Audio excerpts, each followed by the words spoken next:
Welcome, everyone, to this episode of the Think and Reform podcast. My name is Luke Saint. Thanks, everyone, for listening. This will be a follow-up episode to an episode I recorded a couple weeks ago, wherein I basically accused Stephen Wolfe and anyone who argues for Wolfe's manifestation of the Christian Prince as argued for in the book, The Case for Christian Nationalism, by Stephen Wolfe. Anyone who argues for this idea is basically arguing for a return to the Pope, or at least return to the idea of George III. When one reads through this book and one considers the ideas, it's basically arguing to undo all the work that America did when we swore, like, hey, let's not give one person all that authority and power and responsibility of ordering society for the good of the people. That was a bad idea. Let's not do that again. Let's divide up the power so that it's not invested in one person, so that it'll be more difficult for tyranny to take a hold. Now, tyranny still took a hold. Tyranny was still successful in America. We're surrounded by tyranny, and the accusation, if it was by Edmund Burke, that, why would I trade one tyrant 3,000 miles away for 3,000 tyrants 1 mile away? That's basically true with our federal, state, local, and municipal authorities and governments. We are surrounded by tyrants. You've been to a school board meeting, tyrants. The pettiness is unbelievable. Even at a local level, the corruption is unbelievable. So that's basically what happened. But the idea of let's not give one man that much power was a step in the right direction that the framers made. They said we can't give one person, because even though we have tyranny now, we've divided it up in such a way that it's just more difficult for tyranny to be successful. For example, of all the bills that were introduced to Congress, not all of them were passed.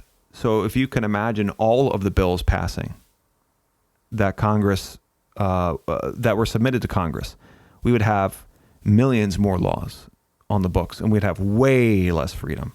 But only a fraction of the bills introduced are passed, which still is still bad, because we're legislating outside of God's law. But it's still more difficult for a group of people to come to decision and agreement about how to inflict tyranny than it is for one person to come to his own decisions and say, well, for the common good and for the good of everybody else here and for order and peace, I'm going to start doing X, Y, and Z. It's much more difficult for a committee to make an elephant, if you will, than it is for one person to come up with his own idea of an elephant. So that was a step in the right direction by the framers. As critical as I am about the United States Constitution and even sometimes the Declaration of Independence, America made the right move when we said, we're not going to do this again. We're not going to go back. We're not going to set up a government where one person can be ordering society for their good, or at least claim to order society for their good. That's not a good idea. Now, I'm going to take a look at some things in this book. I'm going to quote this book a lot more than I did in the previous episode. And just for an example, that he is arguing for the Presbyterian version of the Presbyterian version of the Pope. Let me read to you from his book here. So this is from his book on the Christian Prince here. Here he says, the fear of human autonomy in determining suitable law, which some corners of Protestantism today voice, is misplaced. Although civil law is a sort of self-given human law, for the civil magistrate deliberates and determines it, the law still must be in accord with God's immutable law, and every civil law is binding only if it is derived from God's law and conduces to the end of that law. Hence, just civil law, even when determined by man, is both theonomic and, in a sense, autonomic. The magistrate enacts and enforces law of his own design, though only as a mediator, a sort of vicar of divine rule. Now, that's not the only time he talks about the civil magistrate, the Christian Prince, being a vicar. He says that in several other places. He's very quick to tell pastors they're not allowed to be vicars, but he's very also just as quick to tell the Christian Prince that he is allowed to be the vicar. Since God's law is not in the picture, that gives the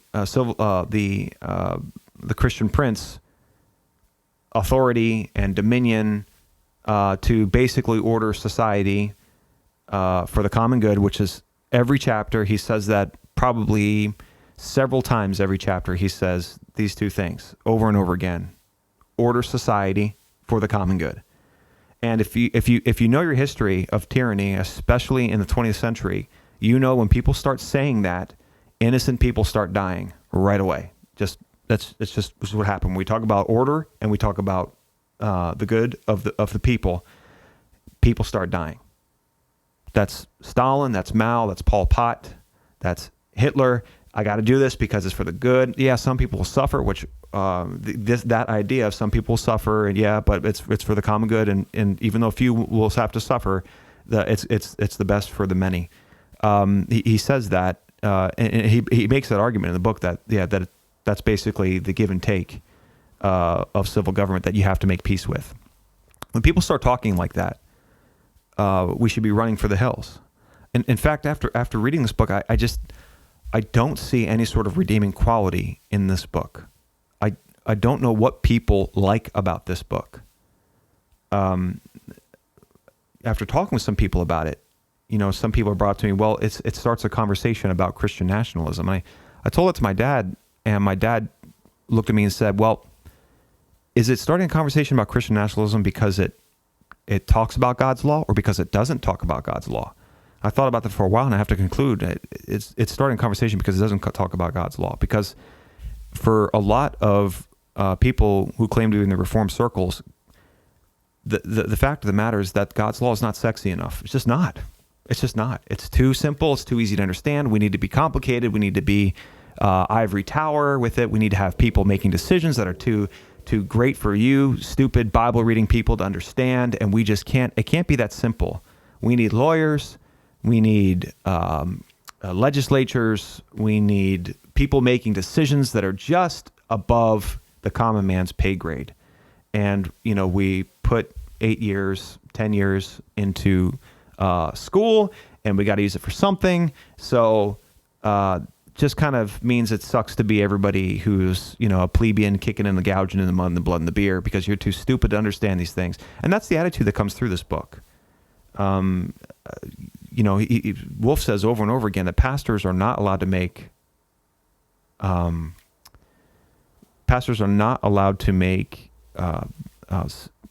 legislative or political decisions. But the Christian prince is allowed to make ecclesiastical decisions. And that's why I'm saying this idea of the vicar that he argues for, he uses that word. It's not me using that word. He uses the word vicar. That's his, I'm going to read it again, a sort of vicar of divine civil rule. That's a quote from his book on the Christian Prince. If you know the Reformed tradition, all of your alarm bells should be going off. But what shocks me is that people still look at this book and they view it positively after reading things like this. This book should be completely disregarded as any sort of insight into how politics should be, because it doesn't base it on the Bible. In fact, if you read the beginning of his book and you look at the foundation of his book, let me read it for you. And this is the beginning of his book. I believe it's chapter 1, or is it the introduction? So under point number 4, method, he says this. I'll read it to you in full. This is a work of Christian political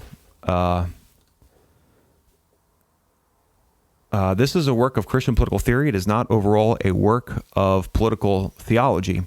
I say this both to manage expectations and explain my method.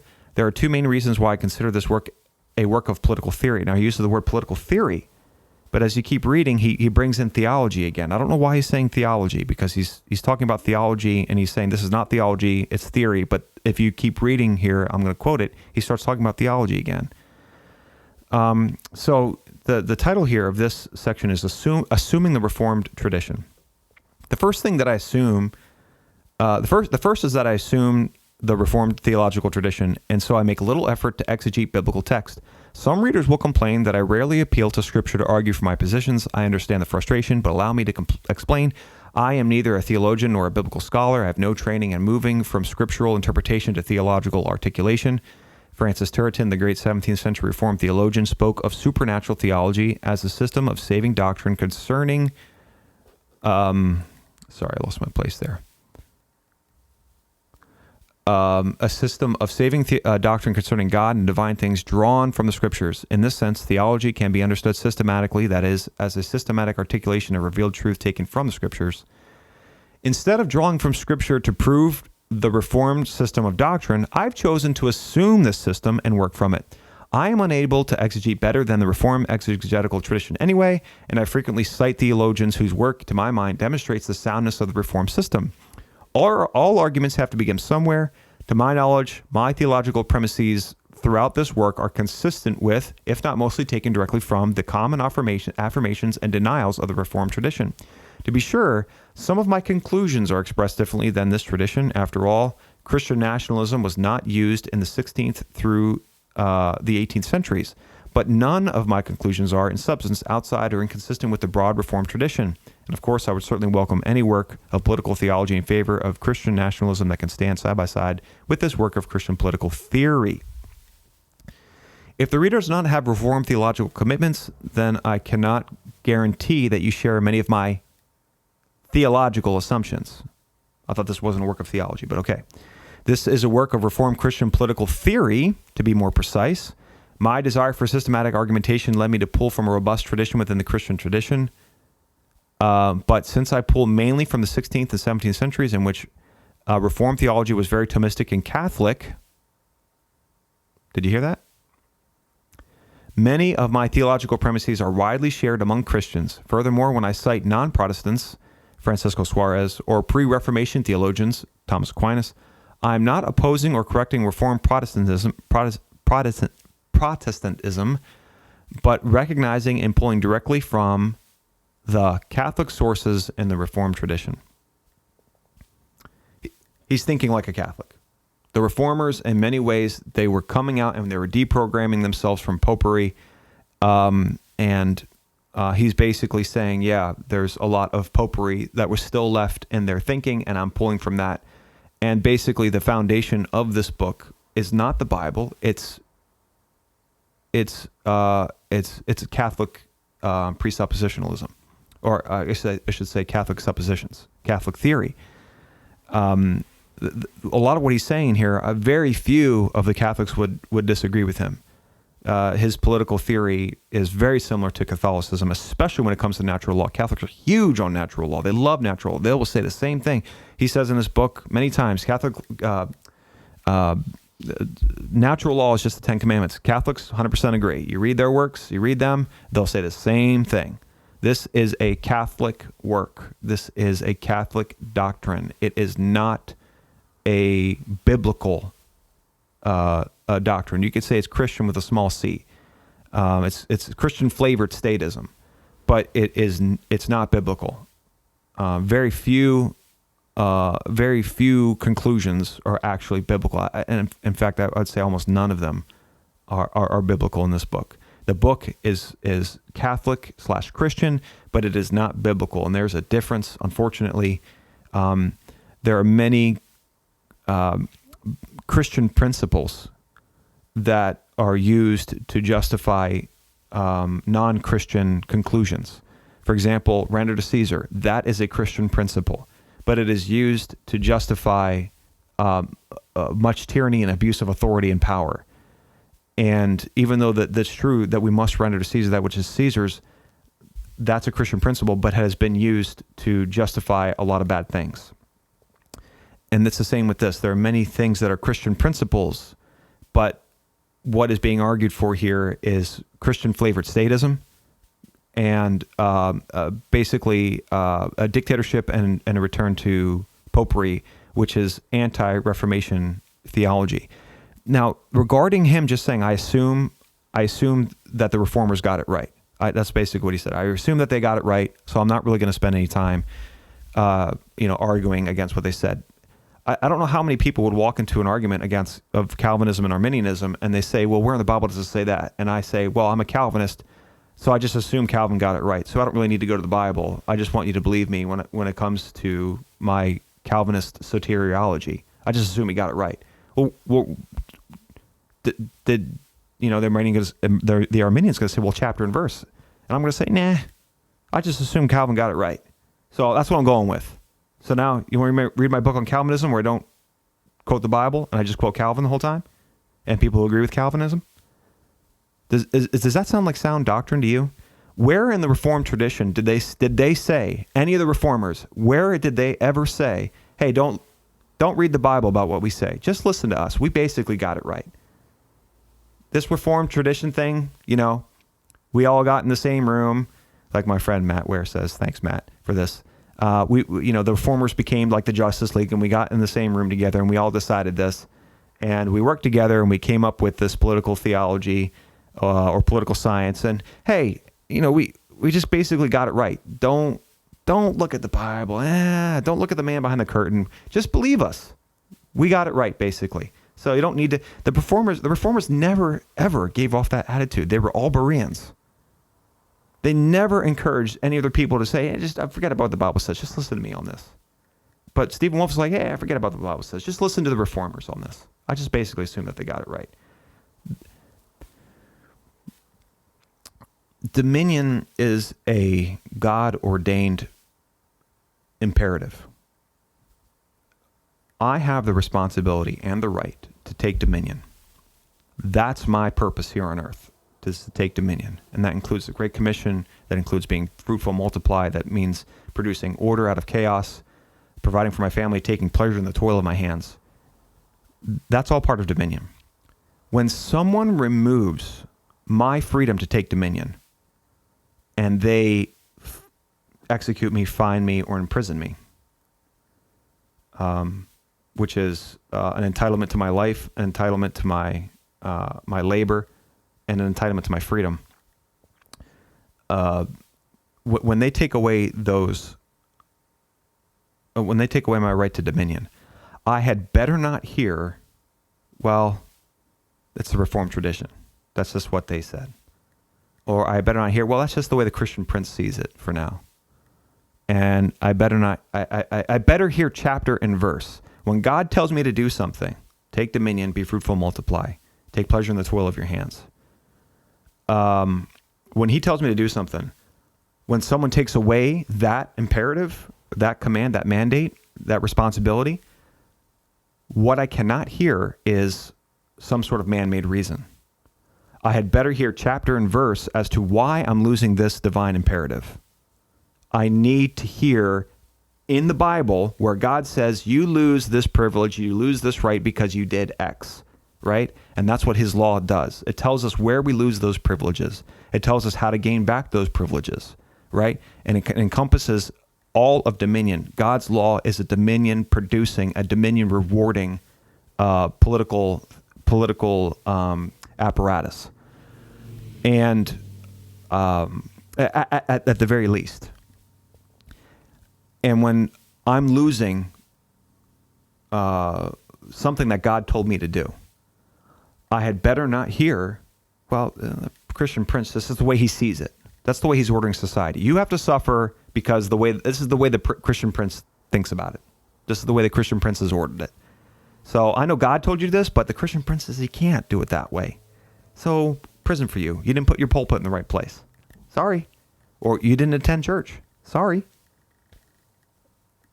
But that's what's being argued for in this book, that this Christian Prince is basically a dictator who is controlling how you understand dominion, how you take dominion.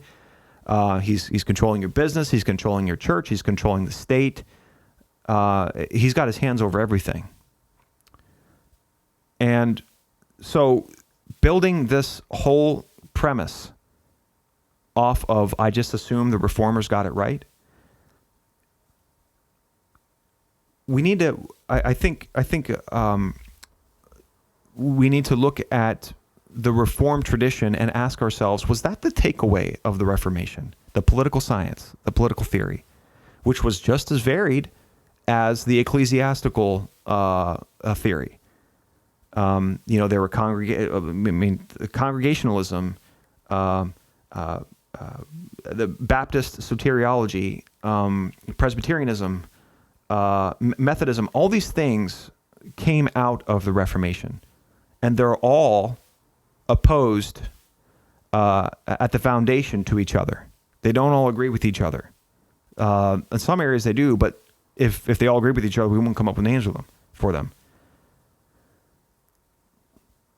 So my question is, I don't know how someone can look at the Reformation and be like, the takeaway of the Reformation was the political science. To me, that's like saying the takeaway from the War for Independence was the theology.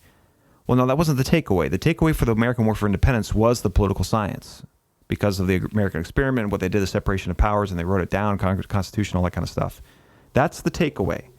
But to me, if I wrote a book and I said, well, I'm just going to assume that the founding fathers, their theology was correct, would you think that's a sound way of making an argument? When you look at the context of that time period, the takeaway was not the theology. In some areas, their theology was horrible. That's not the takeaway of the War for Independence. The takeaway of the Reformation was not the political science. So why are we designating this era as like the era where they got political science right? How can we love America and not criticize this idea of the Christian prince? If you look at the history of England in the Anglo-Saxon era, starting with Alfred the Great, there's a book called Foundations. I forget the author, but it's about the history of England. And when he's done talking about the Anglo-Saxon kings, all the way down to William the Conqueror, all the way down to Athelred the Unready, he makes this very short comment, but it's a very telling comment. He says that, thus ended the Anglo-Saxon kings, and he says this about them. He says, none of them were described as a tyrant. None of them. And you basically had 8 or 9 kings there with all the Edwards and Edmunds and Athelreds and Ethelings and all that kind of stuff. He says none of them were described as a tyrant. Why don't we look to that period and say, get our political science from there? What makes the Reformed tradition so great with political science? That's what I want to know. Maybe somebody has an answer. But I don't understand why the 16th through the 18th century is somehow this great period of learning about political science when it seems to be the consensus of the greatest application of political science seemed to be 1776. And that's a denial of Reformed political theory regarding the Christian prince. They denied this idea of the Christian prince. That's argued for in this book. Now you could say, well, Washington was a Christian prince. That's not the one that's argued for in this book. Okay, George Washington was doing hardly any of the things that Wolfe wants the Christian prince to do. So I don't understand why someone would come along and say, well, I'm just going to take this era and just assume that they got it right, when there's many other eras and time periods and governments that are just as effective, more effective. And what I really don't understand is in this book, we don't talk about Old Testament Israel hardly at all. The first Christian nation in history, maybe you want to talk about them. Maybe you want to talk about in Judges how they had 80 years of rest. How'd they do that? How'd they have 40 years and then 80 years and then 40 years and 40 years? How'd they do that? We're not going to talk about that? No mention, huh? Okay, all right. No mention. That's weird. No mention of the Magdeburg Confession in this book. No mention of Theodore Base's book, the Right of the Magistrate. No mention of that either. No quotes from John Knox. No quotes from John Knox. John Knox is I don't even know if he's mentioned in this book. A lot of quotes from Calvin, a lot of quotes from Aquinas. which to me doesn't make sense. If we're going from the Reformed tradition, why are we quoting from Aquinas? That just doesn't make any sense to me. Why we would be quoting? He's not a reformer. And if you say, well, the reformers are influenced by him, then we're not quoting we're not quoting the Reformed tradition. We're quoting the Catholic tradition. If he's the father of the reformers, then we're not. Then this is not born out of the Reformed tradition. This is born out of the Catholic tradition back in the 1200s. Plato gets more mention than Knox. Aquinas gets more than Moses. Aristotle gets more than Moses in this book, which just blows my mind. How anyone could write a book on Christian political theory and not quote Moses. Moses is referred to every now and then, but it's not authoritative. It's like, it's kind of an idea. He brings in Junius to be like, forget about Moses. That was that was a great idea for that time and that place, but we can't use it today. So I don't understand why anyone would come along and say, the reformers got it right. I don't understand why anyone would do that. Christians are chapter and verse people. That again is building your theology off of a tradition, or the political science off of a tradition, and using it as authoritative. That's how Catholics think. That's what Catholics do. They say, "Thus saith tradition." We say, "Thus saith the Lord," as Christians. The takeaway from the Reformation was the five solas. It was not the political science. The political science, some good ideas in there, but it's ultimately secondary. The five solas, one of them being sola scriptura, which is not a principle in this book. It is definitely not a principle in this book. Yeah, it's a principle for the dumb pastors, those pastors that we can pat on the head and say, good job, you talked about spiritual things. Now let the real men do the work of ordering society for the good of the people. But that attitude is throughout this entire book, like pat the pastors on the head. You're a good boy. Yeah, you talk about spiritual things, but the rest of us are going to do the real stuff that it pertains to, all the important stuff. You can save people, you Billy Graham people. There's a huge disrespect for the role of the ecclesiastical authority in this book. And getting into that, my question regarding this, he doesn't talk about the Black Robe Regiment in this book. He doesn't talk about the Presbyterian uprising. And the reason that we have America was because pastors stood up and denied what he's arguing for here. They denied this idea of the Christian prince. If we didn't have the pastors in the pulpit saying that this is wrong, this is wicked, this is illegal, this is unbiblical, then we would have had the French Revolution, which was bloodshed and tyranny all over the place, rather than having America. And Wolfe, in his book, tells pastors that they cannot do that. And if you don't believe me, I'll look it up for you and I'll read it myself.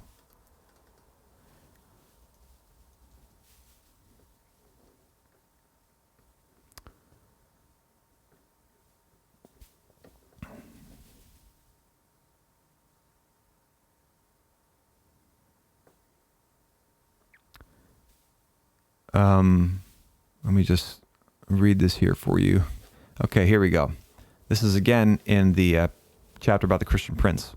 This is what he says about pastors. Being ministers of a spiritual kingdom, pastors cannot depose the prince, i.e. strip him of formal civil authority, nor can ministers absolve the people of their oath to the prince. Like, I get what he's saying, right? An ecclesiastical authority cannot just jump into the civil realm and say, well, I'm more important than you, you don't have to follow, you have no civil responsibilities, and I can absolve you of them, okay? I get it. But he continues here. Nor as ministers can they lead or command a revolt against them, even if the prince errs in his judgment concerning morals and ecclesiastical things. Now, I don't know about you, but last time I read history, that's how we got America, is because pastors commanded a revolt against the Christian prince because he erred in his judgment concerning morals and ecclesiastical things. He also says, ministers simply lack the authority to do these things. They can cast spiritual judgment, admonish, and even excommunicate him from the visible church, but their spiritual authority can neither remove his authority nor command the prince's subject to disregard his authority. They neither gave him his civil power, and so cannot take it away, nor do they represent the kingdom of civil power, Even his excommunication, the prince retains his civil station, for being in a state of grace is not a necessary condition to possess civil power. Still, the prince, as a Christian man, submits to ministers on matters concerning his own soul. He is not exempt from pastoral authority with regard to the keys of the kingdom.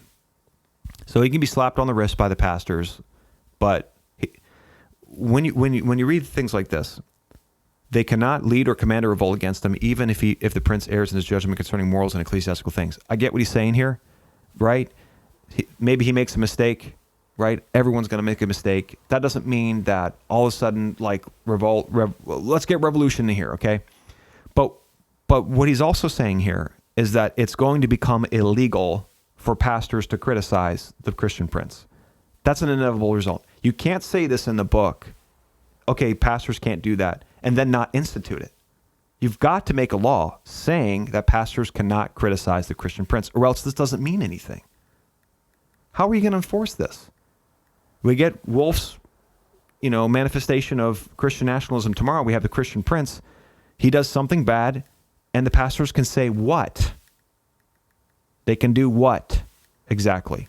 Because he's inevitably, if he has this power, he's going to outlaw criticism against him. Because all he needs to do is tie whatever law he says to "it's for your good," and nobody's allowed to question it.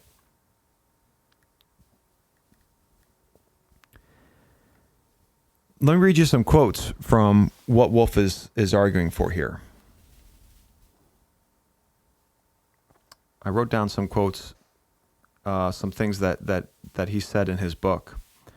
Before I read them, Wolfe often refers to his case in point. It always comes down to two things: Sabbath laws and blasphemy laws. For some reason, he's really big on those two things. Sabbath and blasphemy. I don't know why he keeps going back to them. But for example, the word blasphemy 19 times throughout the book. He is always tied to law. Blasphemy is almost always tied to law in this book. And I agree with him here. I believe blasphemy can be punished by the state. But what's really weird, in the book, he quotes John Steinbeck from, I think it's The Grapes of Wrath. And in the quote, I'll put it up here.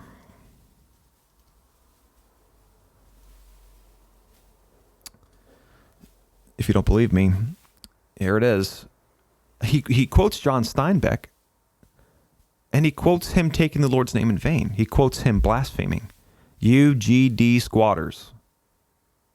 What am I supposed to make of that when I'm reading this book and he's like, "Oh, I'm so anti-blasphemy, and we need to be punishing people for blasphemy," and then he quotes John Steinbeck taking the Lord's name in vain. What are the readers supposed to do with that? What's the conclusion am I just supposed to just kind of flip off this obvious violation of the third commandment? Just, whatever. Just Christian nationalism is cool. Stop ruining it. Is that the attitude I'm supposed to take here? I don't know what to do with this. Do you? He's really anti-blasphemy, and then he puts this quote of a man taking the Lord's name in vain and doesn't edit it out, takes pains to purposely type it out on his keyboard and put it into his book deliberately. Why would you do that? Is this guy reading his own book? Obviously he is. To me, that is so contradictory that I don't know how anyone who's trying to make a consistent case would ever do something that is so blasphemous that you're arguing against blasphemy in your book, and then you put a violation of the third commandment, deliberately put a violation of the third commandment in your book. Why would you do that? Are you like mocking us? Like, hey, I can do it, but you can't, kind of a thing?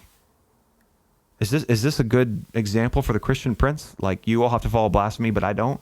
I mean, you can't be blasphemous, but I can? Oh, someone else quoted it. So? Why would you put that in your book? You know how many times God is arguing for his namesake in the Bible? Oh, I can't quote the Bible. That's right. Reformed tradition and all that. Yeah, sure. Anyway. Here's some quotes from Wolfe's book. Civil law orders civil society according to the reason of the lawgiver. Central planning, right? This is over and over again. We're going for central planning, time and time again. We are looking for. We are asserting central planning.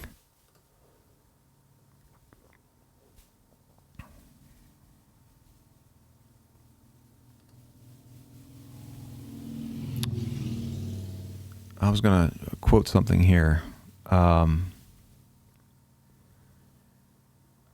I'm having difficulty remembering where it was.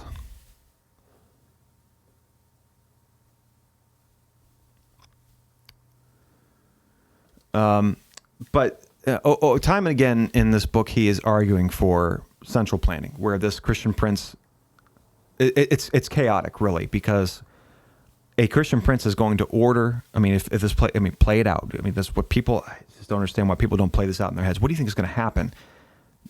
We get a Christian prince. He sets up a society how he views. Again, it comes down. It's not a body of people. It's just one person to the reason of the lawgiver, and that's the Christian prince. He orders society the way that he thinks society should go. Then he dies. Then the next guy gets in, and then he reorders society the way that he thinks society should go. And we all have to change. So every time that there's a change of power, there's a change of everything that we do. There's a change in our customs. There's a change in our regulations, our rules. Everything changes because now we got a new guy and we have to do what he wants. And to maintain that, you need a bureaucracy that is so huge. Because one man cannot control what's going on with agriculture. Every time there's a new science created, the Christian prince is going to need some sort of bureaucracy to do this so we can control what's going on, so we can be ordering everything.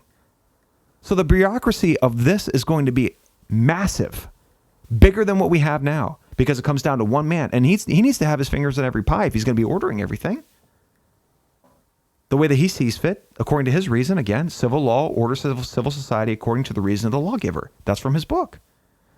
So he's going to need his fingers in every pie, and he's going to need government agents everywhere telling him what's going on. Hey, we got disorder over here. This is causing disorder. And he's going to have to get in there and fix it.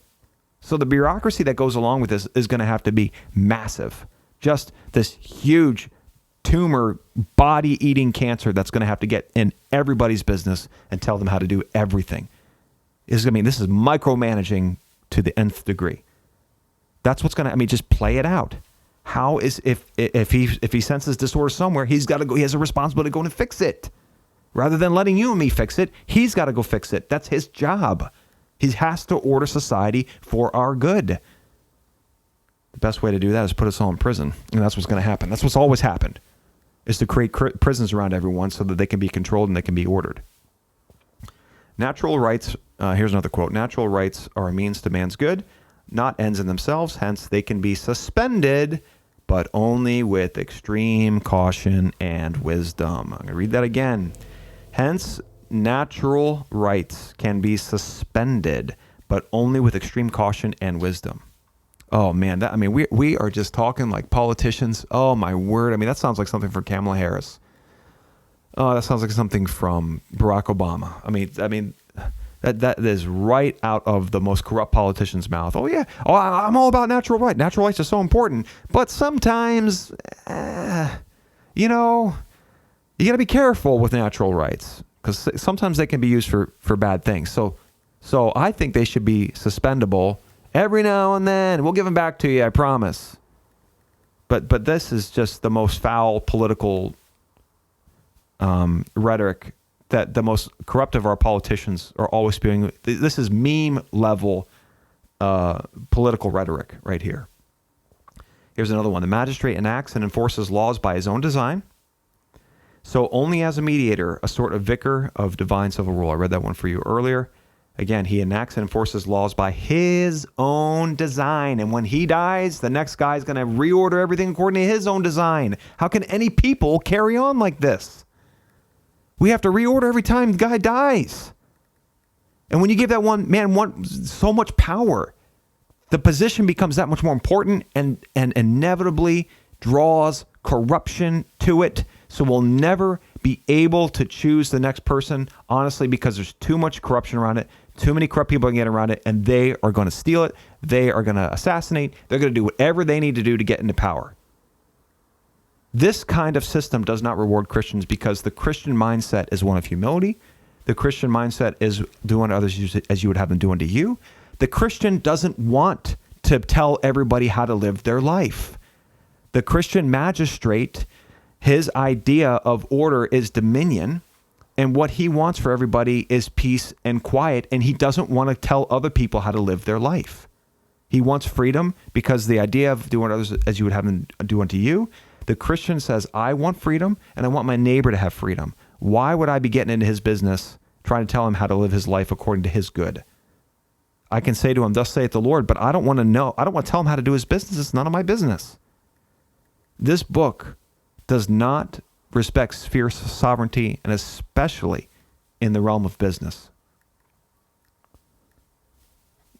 All business has to basically submit itself to the state so the state can tell us how to live our lives for the good, even the church. And that's why I'm arguing that in this book, this is we're going back to the Pope. We're going back to George III. How about this one? A law, quote, a law is just only if it has the common good in view. Not true. Maybe a law is only just if it's biblical, right? How about that one?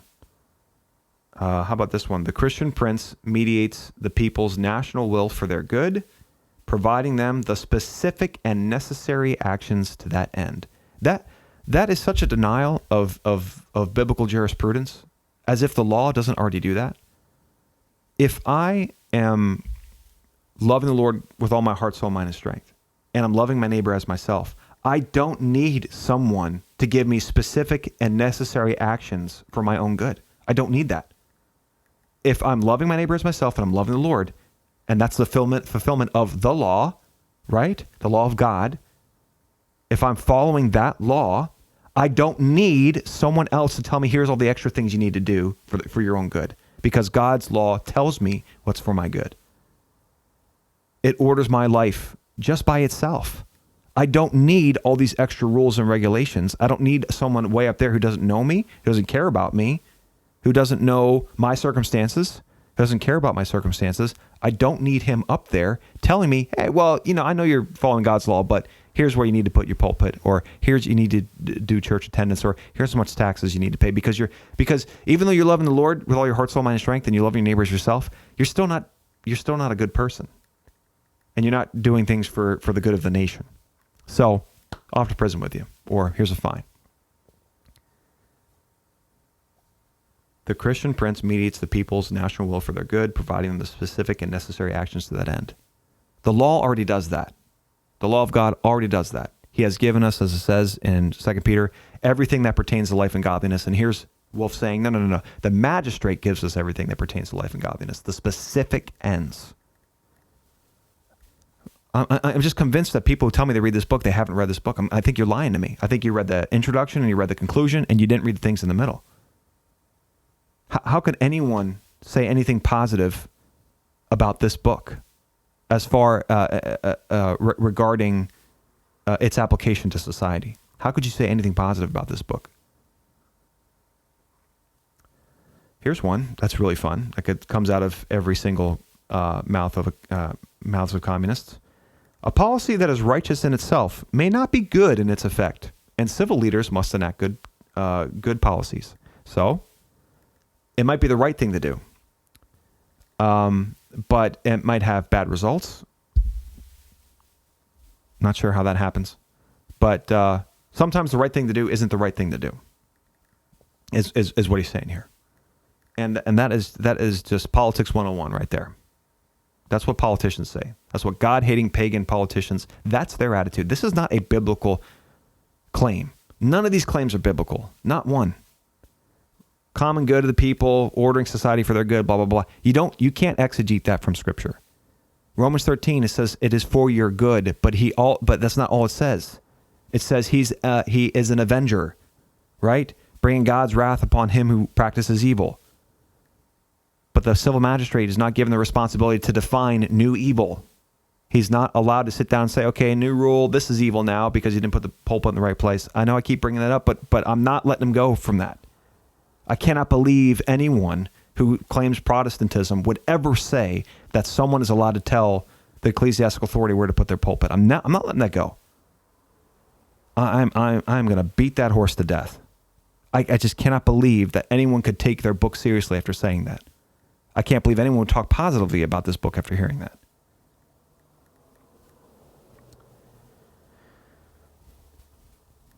Neither the king nor the minister should demand from their people more than what Christ demanded.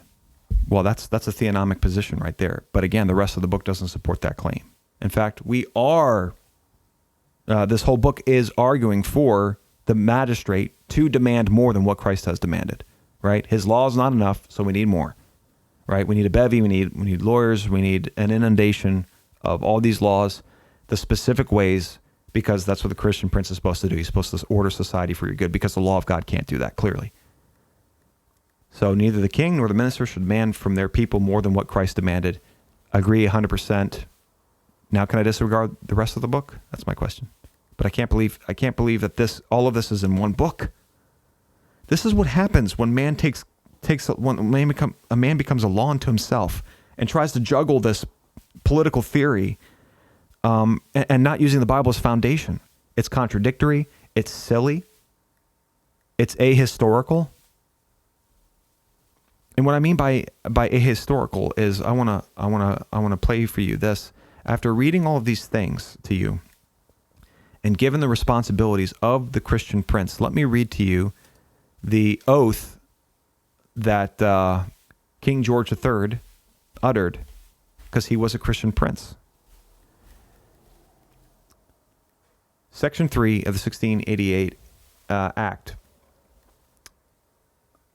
says this, as the king takes his oath: will you solemnly promise and swear to govern the people of this kingdom of England and the dominions thereto belonging according to the statutes of Parliament agreed on and the laws and customs of the same? Will you, to your power, cause law and justice and mercy to be executed in all your judgments? Will you, now listen to this part. This is the Christian prince. This is doing exactly what Wolfe wants, and this is George III swearing to do this. Will you, to the utmost of your power, maintain the laws of God, the true profession of the gospel, and the Protestant Reformed religion established by law? And will you preserve unto the bishops and clergy of this realm and to the churches committed to their charge all such rights and privileges as by law do or shall appertain unto them or any of them? And to each of these questions, the king was supposed to answer, the things which I have here before promised, I will perform and keep, so help me God. Right? So this is the Christian prince swearing to produce order for the good of the people, even Protestantism. And let's take a look at how he did that. Okay? Now, I'm going to read you I'm going to show you something pretty cool. This is Mel Gibson and a bunch of, when Mel Gibson made The Patriot, he got a whole bunch of actors together. Somewhat of a movie buff here. So you're going to hear Kevin Spacey. Yeah, that didn't age well. Benicio del Toro, Winona Ryder, let's see, Edward Norton, Mel Gibson. I think is that Kathy Bates back there? Graham Greene, and who else is in there? There's a couple more other people in there, but you're going to hear them read the Declaration of Independence. Now, I want you to think about what Wolfe has argued for in his book, and listen to the complaints that the framers had for King George III and what he was doing, and ask yourself, is this outside of the purview of the Christian prince that Wolfe argues for in his book, especially those of you who have read his book and argued about what the Christian prince is supposed to be doing with his power and authority? Compare it to the complaints of the framers and ask, do the framers, according to Wolfe's book, have the right to complain if George III was doing this for their good? If he said, hey, I'm doing this for your good, civil order, I'm supposed to produce civil order. You guys are rioting. You guys are doing a revolution. You're revolting. You're killing people. So I need to maintain order, and whatever means I need to whatever means I have to get that result, order, I'm going to do, because that's my job. Now listen to what they say and ask yourself, Does Wolfe have a problem with this according to his book? Take a listen. To prove this, let facts be submitted to a candid world. He has refused his assent to laws the most wholesome and necessary for the public good. He has forbidden his governors to pass laws of immediate and pressing importance unless suspended in their operation till his assent should be obtained. And when so suspended, he has utterly neglected to attend to them. He has refused to pass other laws for the accommodation of large districts of people unless those people would relinquish the right of representation in the legislature, a right inestimable to them and formidable only to tyrants. He has called together legislative bodies at places unusual, uncomfortable, and distant from the depository of their public records. What's wrong with that? If it's for the common good, did the king just do something wrong? And here they are complaining about it. What's their problem? Hey, Christian Prince, if he says this is for your good, I have to do this because you guys are bad people, why are we revolting? Didn't we just read in the book that we're not allowed to revolt against people like that? For the sole purpose of fatiguing them into compliance with his measures. He has dissolved representative houses repeatedly for opposing with manly firmness his invasions on the rights of the people. He has Hey, if he's invading the rights of the people, we just heard that some rights can be suspended for the common good. If George III's doing that, we don't have a right to revolt. I'm sorry, we just don't. How can you call yourself a Presbyterian and write this book? I don't get it. Refused for a long time after such dissolutions to cause others to be elected, whereby the legislative powers, incapable of annihilation, have returned to the people at large for their exercise. The state remaining in the meantime exposed to all the dangers of invasion from without and convulsions within. He has endeavored to prevent the population of these states, for that purpose obstructing the laws for naturalization of foreigners, refusing to pass others to encourage their migrations hither, and raising the conditions of new appropriations of lands. All according to Purview. That is all permissible in this book. That complaint right there, everything she just said, Christian Prince is allowed to do that. As long as he says it's for your good. Can't argue with him. He's the vicar. We're doing it according to his reason. His reason. That's what it says in this book. The reason of the vicar. How do we get America? If this book was written back then, Wolfe, I'm sorry, man. I think you'd be tarred and feathered, brother. I really do. He has obstructed the administration of justice by refusing his assent to laws for establishing judiciary powers. He has made judges dependent on his will alone for the tenure of their offices and the amount and payment of their salaries. Again,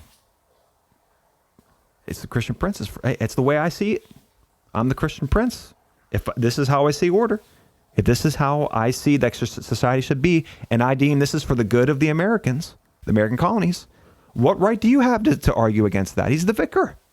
He has erected a multitude of new offices and sent hither swarms of officers to harass our people and eat out their substance. He has kept among us in times of peace standing armies without the consent of our legislatures. He has affected to render the military independent of and superior to the civil power. He has combined with others to subject us to a jurisdiction foreign to our Constitution and unacknowledged by our laws, giving his assent to their acts of pretended legislation. For quartering large bodies of armed troops among us. For protecting them by a mock trial from punishment for any murders which they should commit on the inhabitants of these states. For cutting off our trade with all parts of the world, for imposing taxes on us without our consent. For depriving us in many cases of the benefits of trial by jury, for transporting us beyond seas to be tried for pretended offenses. For abolishing the free system of English laws in a neighboring province, establishing therein an arbitrary government and enlarging its boundaries so as to render it at once an example and fit instrument for introducing the same absolute rule into these colonies. For taking away our charters, abolishing our most valuable laws, and altering fundamentally the forms of our governments. For suspending our own legislatures and declaring themselves invested with power to legislate for us in all cases whatsoever whatsoever. He has abdicated government here by declaring us out of his protection and waging war against us. He has plundered our seas, ravaged our coasts, burnt our towns, and destroyed the lives of our people. He is, at this time, transporting large armies of foreign mercenaries to complete the works of death, desolation, and tyranny, already begun with circumstances of cruelty and perfidy, scarcely paralleled in the most barbarous ages, and totally unworthy of the head of a civilized nation. He has constrained our fellow citizens taken captive on the high seas to bear arms against their country, to become the executioners of their friends and brethren, or to fall themselves by their hands. He has excited domestic insurrections amongst us, and has endeavored to bring on the inhabitants of our frontiers, the merciless Indian savages whose known rule of warfare is an undistinguished destruction of all ages, sexes, and conditions. In every stage of these oppressions, we have petitioned for redress in the most humble terms. Our repeated petitions have been answered only by repeated injury. A prince whose character is thus marked by every act which may define a tyrant is unfit to be the ruler of a free people. Nor have we been wanting in attentions to our British brethren. We have warned them from time to time of attempts by their legislature to extend an unwarrantable jurisdiction over us. We have reminded them of the circumstances of our immigration. Right, so you get the point. Right, you get the point. The complaints that these men are leveling against George III are not warranted according to what Wolfe argues for in this book. As long as George III can say, I'm doing this for the right reasons, I'm doing this for your good, then we're not allowed to question him. Can't consistently question him. Because all he has to say is, anyone who questions me, look, we need order around here. So anyone who questions me is contributing to disorder, off to prison with you. And what are we going to do? The massive bureaucracy, you think going to stand up against them? That's not going to happen. It never happens. This is a step back to George III. This is a step back to the Pope, especially if he's ordering the ecclesiastical authority, if he's deposing pastors, which he argues for also in this book. He's allowed to punish heresy, according to this. This book is arguing for the Christian Pope. Wolfe doesn't know how. Nobody knows how. I don't know how. Nobody knows how to balance the competing interests of the one and the many. That's an ancient philosophical quandary. How do I prioritize or even out the interests of the multitude versus the individual? And no political system knows how to do that except biblical theocracy. That's the only one, because it's built upon the character and nature of the triune God. The Trinity is the perfect example of how the economic relationship between the members of the Trinity balance perfectly the one and the many. We reverse engineer our ideas of the one and the many and how they can both coexist at the same time, which Wolfe in this book, he argues that sometimes, the individual must be punished for the good of the many. And sometimes he argues the opposite. But nobody knows how to make a political system balancing and harmonizing the interests of the one and the many, because at some point one is always compromised for the other.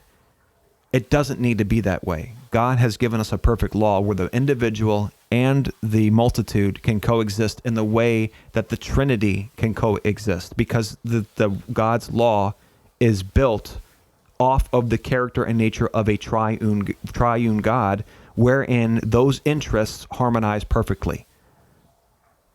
And whenever someone tries to create a political system outside of God's law, either the individual is sacrificed on the altar of the many, or the many are sacrificed on the altar of an individual, and the inevitable results ends up that just everyone gets sacrificed. Everybody's dead. Everybody, not everybody dies, but basically everybody is compromised. The individual and the multitude. God's law is the only political system, wherein the individual and the multitude are balanced perfectly as far as the law is concerned. This book is, I don't even know how it got through Canon Press. I don't know what Canon Press is doing with this book. I don't understand how anyone who calls themselves a Presbyterian can look at the history of the Presbyterian effect in America, of the Presbyterian rebellion, and then agree with this book just because it's arguing for Christian nationalism, because we got sexy theology again. I'm sorry, God's law isn't sexy enough for you. I really am. It's not cool to keep saying, thus saith the Lord. And it's not cool to make a claim that, yeah, law can be understood even by the farmer, plowing through the mud. He can understand political science perfectly because God's law teaches it to him. I'm sorry, that's not cool enough for everybody. And I'm sorry, God's law doesn't quote Aristotle or Aquinas. But the Christian tradition is thus saith the Lord, not thus saith the reformers. One final thing before I close this out. One really bizarre aspect. At the end of this book, at the end of the introduction, we finally get a Bible verse. We didn't get a Bible verse the whole introduction, but we finally get one. And it's just one Bible verse, and it's Isaiah 61:4. This is a fitting end to the introduction. Let me show this to you here. Sorry, I'm not sure if you can see that. But let me read it for you. Well, I can't read it for you because I don't know Latin. But the Bible verse is in Latin. What are we doing here, man? What are we doing? One Bible verse in the whole introduction, at the end, it's Isaiah 61:4, and it's in Latin. How can you call yourself a Presbyterian and produce a work like this? I don't get it. You Presbyterians, you guys got some work to do. My goodness. You guys got to get there on the streets. You got to get out there on the streets. You're living in ivory towers. This is an ivory tower work, not connected with reality. What are we doing quoting Bible verses in Latin? How is that the Reformed tradition? We rejected Rome. I just don't understand how. Why are we quoting things? Why are we quoting a Bible verse in Latin? The Catholics do that. I don't get it. Now you could say, well, the Reformers did that back in the day because that was the language of the educated. Yeah, I get it. But there's no need to quote a Bible verse in Latin. We're all speaking English here. Why would you quote a Bible verse in Latin at the end of your introduction? It should be a red flag for everyone. God's law, I say this all the time, they couldn't kill Christ with God's law. They tried. It failed. They could not use God's political system. They tried 2 or 3 witnesses. They tried using God's law. It didn't work. They couldn't kill Christ using his own law. They had to go, again, to Rome. They had to go to Rome. They had to go to man's law to kill Christ. That's what they appealed to. They appealed to an ungodly civil magistrate, and they appealed to man's law. Without those things, they would have never been able to kill Christ outside of a violent, screaming mob. But using God's law, they could not kill Christ. That should be very telling for us. That should be something that we need to meditate upon. Our Lord and Savior was not killed by his own law. They tried to use his own law, but his own law protected him perfectly. They could not kill him using his own law. They had to go to man's law. And if we go to this, which is all man's law, all of it, 100%, none of it God's law, none of it is God's law. If we go to this, innocent people are going to start dying again. We don't need to be killing innocent people. God's law protects the innocent. It protects the widow. It protects the orphan. It protects the just. It protects the rich, and it protects the poor. It's the responsibility of the civil magistrate to enforce God's law, to be an avenger on him who practices evil. Evil defined by the scriptures, not defined by the Pope, the Caesar, the Christian prince, the dictator, what have you. Something to think about when we're reading books like this. I know it's a big, sexy political work, and we quote Aquinas, and please can we be cool with the pagans at the secular table and cool with the Catholics, please. Look, we quote Plato and stuff like that. Please let us in here. Hegel is in this. Did you know Hegel's in this? Hegel gets quoted in this book. What is Hegel doing in this? Anyway, I just don't know. I don't know how anyone can take this book seriously. With the quotes I read you, with the people that he quotes, with his foundation, with his taking the Lord's name in vain, what are we doing with this book? This book needs to be rejected as an authority on Christian political science. It is not biblical. It's not wise. It's not a good idea. Historically speaking, biblically speaking, it's just not a good idea. We're not going to get dominion and freedom and liberty from this book. The law of the Lord is perfect. Thanks everybody for listening. And remember, think and reform.